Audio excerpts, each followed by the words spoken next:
time someone says the word molestation. Hello, hello, hello. And, I represent a portion of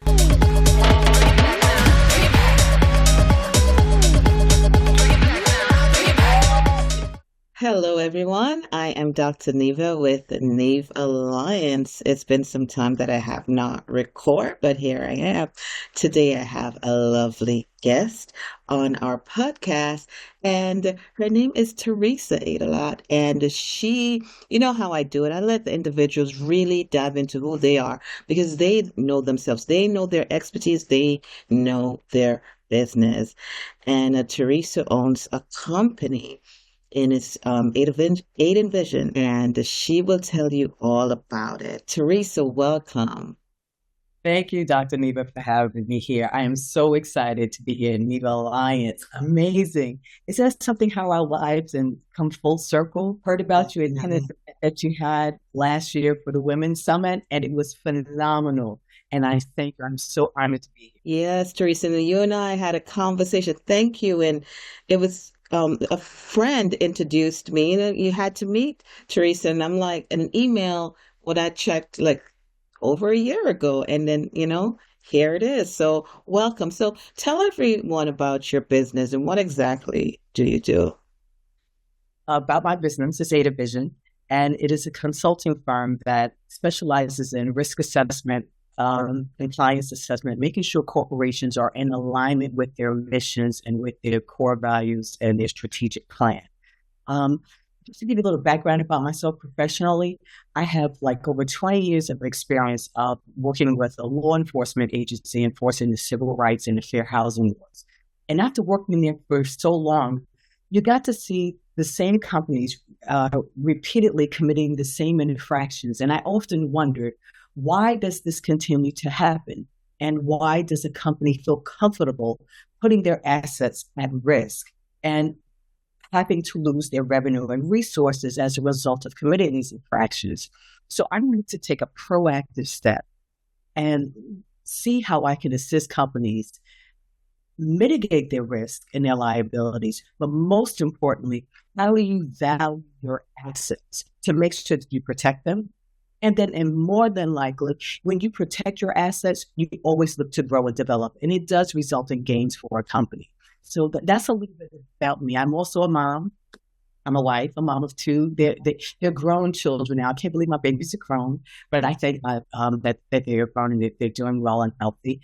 And I still think that I'm an athlete. So I always try to find ways to engage youth, and not just youth from underserved communities. We are going to have to talk and work with youth from all communities if, in fact, we're going to change what has been systemically in this country, but for a brighter and greater future. So that's my hope. That's in a nutshell. That's me. And it's a lot, Theresa. It's a lot, and you're doing some phenomenal work out there. But one of the I don't know if it's a tough topic, but a touchy topic is DEI, right? So, yeah, diversity, equity, inclusion. Like you see all over the place, certain people kind of distance companies, pushing back from it, distancing themselves. But, Theresa, what do you think are some of the, most common reasons people resist DEI initiatives? What do you think? And, these leaders, how can they address those concerns effectively? Primarily for the leaders and people, it's like, it's a constellation of issues and reasons. For leaders, it's about giving up power. No one wants to concede power, control, positioning. And I think there was a book that referred to like Who Moved My Cheese or something like that. Mm-hmm. When that book kind of lays out, but with that, we got to look at this from a historical perspective. What has driven this country? How was this country formed? This country was built on the enslavement of Black people, and then violating the sovereignty or dismissing it of Native Americans. So you're going to have control. You're going to have people are fearful. People view it as a threat psychologically. And it's a hard job, really. It's all about love. If you move from a perspective of love, you look at the global humanity and you see an individual for themselves. And what does your love language look like? And unfortunately, America's love language has been about a particular group us staying in control at the expense of others. And it doesn't mean that because others are now going to be in the circle or have an opportunity, it doesn't mean that you're going to lose and risk anything. It helps to make you better. It's like baking a cake. If you put the right ingredients in, it takes a variety of ingredients and you can make the tastiest cake. When one ingredient dominates, it throws that cake off. And I love cake. Me too. Definitely. So, but with the growing political pushback on the DEI programs, how do you feel like organizations can remain committed to, being inclusive without becoming over political or publicist, What do you think? I will say this is nothing new for us. We've been here, when I say we, in time, and especially in my parents' lifetime, who were part of the generation that migrated from the South to the North. It's nothing new. It's going to take intentionality. And I like to look at Costco and Walmart. Costco is, I think, they're rated number 3 as the largest retailer. They are the only ones out of that top 10 who have doubled down on their DEI policy. And they are experiencing pushback because those other power players are telling and put out a clarion call to not support them. But this is the time where we as a nation, as a people, we are at a pivotal moment because this next generation, they are quite serious about equality, treating people right, and what that looks like. And what are we going to do? If we miss this, we are destined to repeat what this country has done. Because these things don't happen by de facto. We've seen that.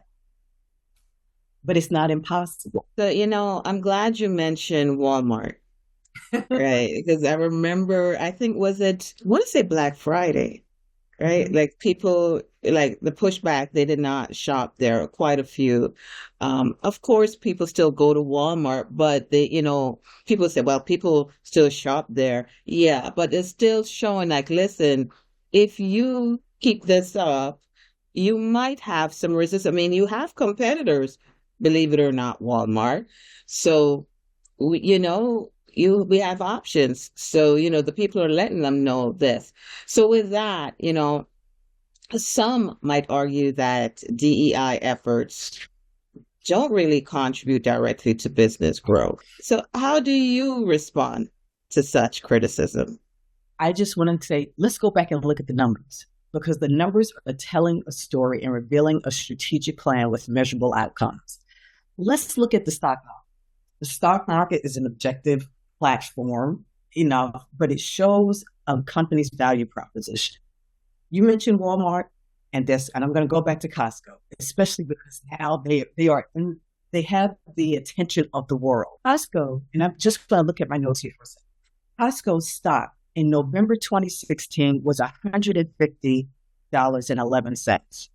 Walmart's at that same time was $23.48. If we go to 2020, when murder of George Floyd, and where the performative statements were made, we look and see that Costco, their stock was $391 in November, $391.77, and on November 30th, 2020 for Walmart, $46.25. Let's fast forward to November 2024. November 26, 2024, Costco stock is $971.50. Walmart stock, November 29, 2024, was $91.88. Currently, and the market's not doing too good right now. I just came off of my Robinhood platform. Costco is $926.70.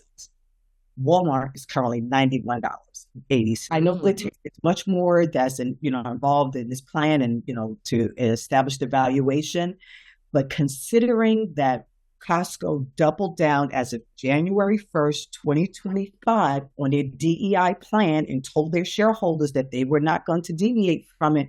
Their stock is still $926.70. Walmart has rolled back and dismantled their plan, and their stock is $91.80. So I believe numbers are telling a story, and we do get to see the benefits if those who are affected by a so-called de facto plan to address equity, what we can do. Because look at the Montgomery bus boycott. Our dollars mean something. And how do you change leadership and the mindset? Conversations have to be had. Let's look and see. You say that you have core values. How do your practices line up with your core values? And what can we do to get better? Because every company wants to have a future, a longevity, and be sustainable and grow. Our population is much more diverse. How do we do and address that to make sure that your company is growing, that your assets to value, and you don't risk and cause risk and liability to your assets? So powerful, and I love the fact that, Theresa, you came with facts, right? So people know that you're not just, this is your expertise, something that you studied. This is something that you know. So you're not just coming and you're talking, right? So thanks for pulling that sheet and letting people know this is the reality of it all. Now, can you give me some examples of, how leaders can make their team feel valid, the value and being included, right? So what do you think they could do?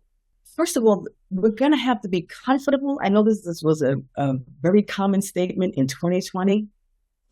Comfortable, being untouched. And being uncomfortable does not mean that you are going to lose out on anything. As I mentioned before, I'm an athlete. But to get to the point where either my team is going to win or I'm going to have a great performance, I have to be uncomfortable in doing a particular workout. Just because at the end, the goal is I want to win. I want my team to win. So I'm going to have to do some things that are going to work some muscles that normally don't get worked or that are fatigued. But what's the goal? So companies will have to definitely celebrate the achievements of everyone, from the janitor to the person that's the landscaper, to the person that's in the main office, the blue collar, the administrative, the clerical help, the clerical work, because they all have something to contribute and donate. We don't get to win based on top leadership. Top leadership does have a plan. They do guide the compass or set the compass, but everyone's involved. And then you want to look at, how do you have this communication? What are you sharing? What are you talking about? To whom are you, or with whom are you having these conversations? Who's your community, internally and externally? How do you gauge your external community? And that leads me to something else, because when we talk about DEI, diversity is nothing new. How does this work when you look at it from an education perspective? Are the economics equitable? Now, how's the home valuations of certain communities? All of this is an integral part. How do you foster a collaborative culture? And collaborative culture does not mean that I have to always come to your party. Maybe I can't. Maybe I don't want to come to your party at this time. But it doesn't mean that I don't value you.